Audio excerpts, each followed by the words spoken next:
really don't fuck with Izzy. He fake. He was New Zealand, and all of a sudden now he Wakanda. Izzy and Usman are conveniently African. After he beat me, they didn't raise up Usman. They raised up Africa. Usman was Marty from Nebraska. He wasn't Kamaru Usman, proud of his heritage in college. He went by Marty. What's his name was an anime crumping, dancing dude from New Zealand.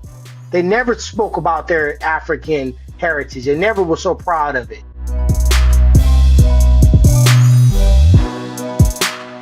Umar released a statement saying, "Hey Merab, you know that Ramadan is in March, and knowing this, you insist on March. In February, the tournament will be held in Australia, and they won't put us there. There is a tournament in Los Angeles in January. Let's fight there. And there is enough time to prepare. Stop looking for excuses. Give the people what they want. Everyone who follows our weight wants to see this fight."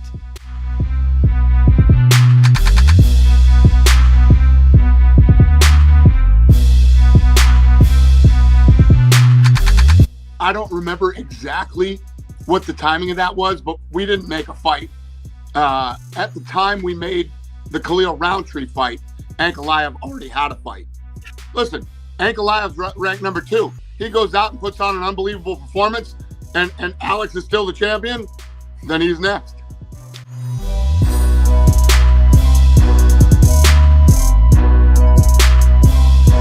We're gonna be banging today. It's gonna be fun. A little scary. Yeah. Keep the right hand up. Let's spar you today, bro. Let's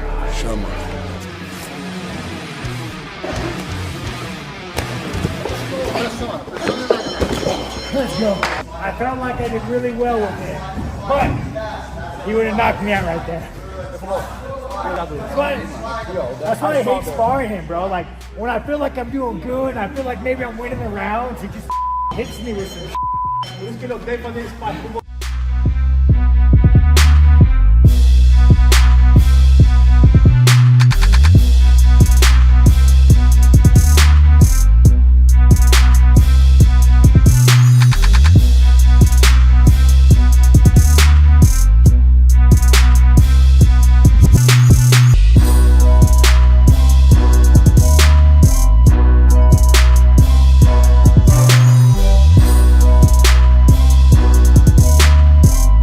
We're men. Yeah. Right, so we have to have a conversation. Yeah. Where did we get off track, you and I? From the very start, it was just off that post, off of just what you said, About the post-fight interview. Yes, sir, yes, sir. It's okay that you said it was the worst call out, all the time. That's cool, I don't care about that. You said that I called Conor McGregor's mother a bad name, and I didn't do that. I can tell you what I said. Tell me. I said Conor McGregor is a mixed, so it's safe to say that his mama raised. But that's the problem though. You can't be saying mama raised a bro. Okay, why not? Because you're talking about this dude's mom still. I'm not. That's disrespectful. That's the job that she did, Joaquin.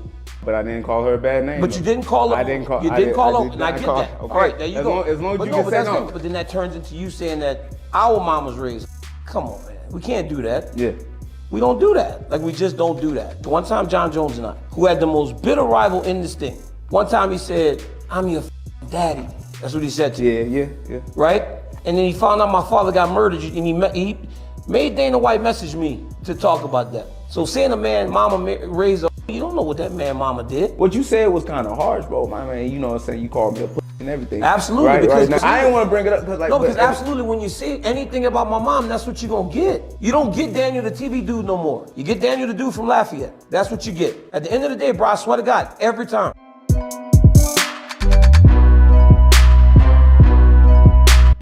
Max smokes you. Max no sabe ni lo que le espera. What round do you think you are going to knock out? En uno.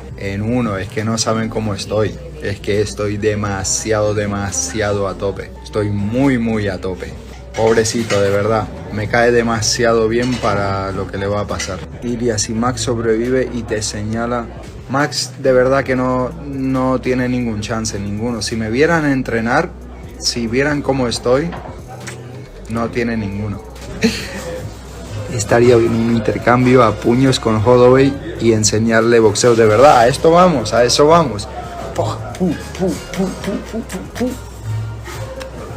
Estamos muy a tope. no va a poder intercambiar conmigo porque va a recibir lo que en verdad necesita, que le pongan la nariz en su sitio.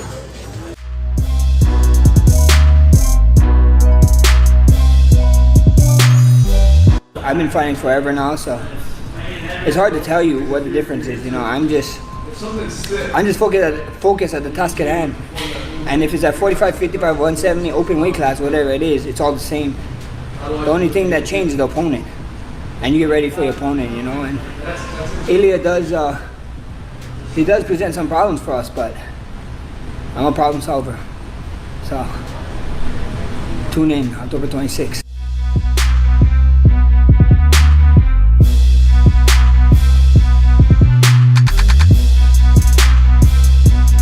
You speak of Kayla Harrison. I know you've had some choice words with her. Have you spoken to her recently, or what's your relationship like with her now? No, and choice words, I wouldn't describe it. Look, we brought Kayla into MMA from the Olympics, developed her into an 18-1 star, two-time champion, and one of the greatest women, top 5 in the sport today. Nothing but pride for that, and nothing but respect for Kayla. As a competitor to build the company, I want every great fighter here. I want every fighter here, just like you want every guest on your show. If you're a reporter, you want every story. If you're a fighter, you want every win. So I'm disappointed that we couldn't keep Kayla here for what I think are the 2 biggest fights of her legacy career. Avenging Panchenko and winning the championship, and beating Cyborg, who's the greatest ever. I think those are the 2 toughest fights ahead of Kayla. I don't like that she ran from those. I don't like that. And that she ran to a brand to validate herself. I think so highly of Kayla Harrison, she doesn't need a brand to validate her. She's that great. Some fighters need a brand to validate them. Some employees need a validation of a brand. Some people need to wear clothes or jewelry to validate them. And other people are so strong that their actual actions and accomplishments validate themselves. That's how highly I think of her. So that disappointed me. You know, the PFL does something that, you know, I find interesting. They have, you know, PFL Europe, PFL MENA, whatnot, blah, blah, blah, blah, blah. Do you feel like if you did something similar to that, UFC China or UFC Asia, that you might be able to, you know, kind of force feed it? We do that. In that region? We Road to the UFC, yeah. You're probably the only guy on earth that's ever said, the PFL does something interesting. All right.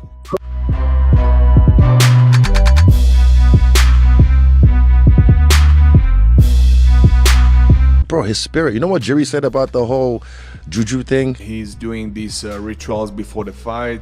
He's everybody can feel that what's around him and what's going on. So, and I think Alex can't fight without that. So, and that's something what he's using like normally in a fighting. Like that's real. That's real. Yeah. So the last time I fought him in Miami, look, he beats me. And that's why I hate when people say, "Oh, is he scared? He's scared." It's like, bro, I ain't scared of shit. The guy beat me in the biggest arena on the planet, Madison Square Garden. Same way as the last time he beat me in Brazil, in his hometown. I was beating his ass, had him hurt in the end of the first round, all that, took him down. And then he gets me in the last round. It's his spirit, his whatever, like, ancestors or his people that are praying for him, because I got prayer warriors as well. My mom and dad be fasting and they have people like in the spirit praying for me, but like the way he carries himself, something about him, just he knows how to recover well. So I just knew I could get him, and then after that he knocks me out in the biggest arena in the world, and I'm just like, let's do that shit again, Dana.